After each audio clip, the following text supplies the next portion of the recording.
Hi there, friends. Rebecca here, the Dragon Librarian from Farmington Community Library, and Brill and I are here today to talk to you about a really special, super amazing book that we just recently read, and we can't stop thinking about it. It's so amazing, and I'm hoping that after we share it with you, it might be something that you decide you really want to read as well.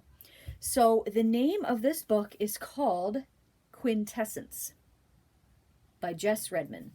Quintessence. Now, look at that cover. It's so striking, isn't it? It's just so vibrant and beautiful, even though there's something going on here, but we don't quite know what, right? So, this is actually the second book by Jess Redman that I've read this year so far, and they have both just blown me away completely. So the first one we talked about was called Miraculous a little while ago. And so after I read this book, I thought, you know what, I just really want to read everything else that this author has written. So I tried this one out and it blew me away too. I could not believe it. So what is quintessence, right? Because that is what the title of this book is, and you don't want to go into it not knowing what's going on, right? So I'm going to give you a kind of a definition of this word as it pertains to the story, right? So quintessence. It has been called many things over the years: the core, the heart, the spark, the light, the soul. Quintessence is your you-ness, distilled down to its truest parts. It is yours to discover, yours to grow, yours to share. And it is also the thing that connects you to everything else that is true, to the earth and the oceans, to the wind and the fire, to friends and family, and strangers and enemies, to the very stars, and beyond, beyond, beyond. So that is what quintessence is. It's basically your inner fire. It's your inner spark. It's what makes you, you, and what makes me, and what makes Brill, Brill. So the quintessence this story is about a young girl named Alma who has just recently moved to a new town with her parents, and she's really not acclimating well. She's having a lot of trouble with panic attacks. Her anxiety is really scary and just feels overwhelming at times.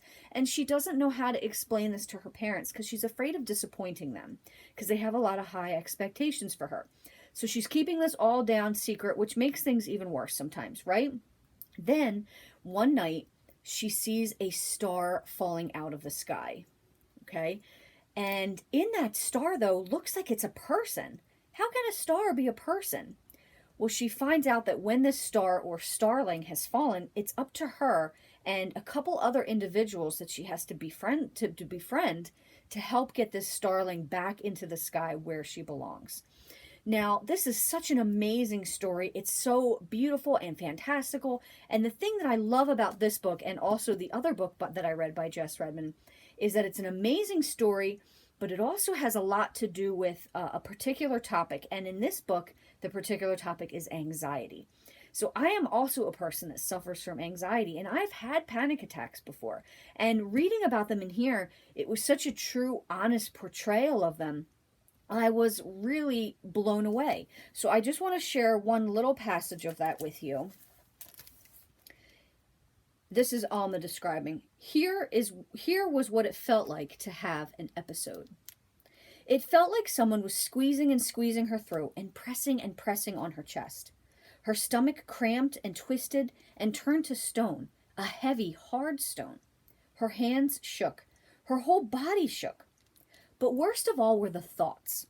It was as if those thousands of fear-filled books all flew off the shelves of her mind and opened all at once. As if every single word of them was being screamed at her, flung at her. Those words made Alma feel like she was caving in, collapsing into the empty, Alma-less space that her insides had become. Wow, that's really intense, right? That is absolutely what it feels like sometimes if you're having a panic attack or if you're really scared or upset. It's such an amazing portrayal of that in this book. So really, this is kind of two stories, right? This book. It's the story of Alma trying to find this starling and gathering up these elements to be able to get her to come home.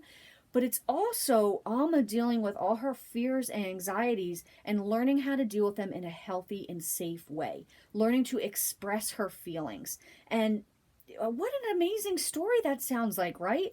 I absolutely loved this book. I thought it was so phenomenal. It's really well written as well. So I think anybody at any age can enjoy this book, but young people especially, because this is something that sometimes I think young people have to deal with, right? Fear, anxiety, not knowing what to do, being afraid of telling people because you don't want to disappoint them.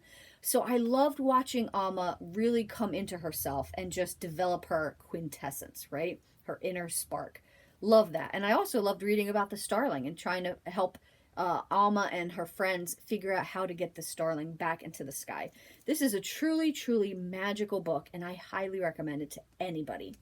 And that is, again, Quintessence by Jess Redman.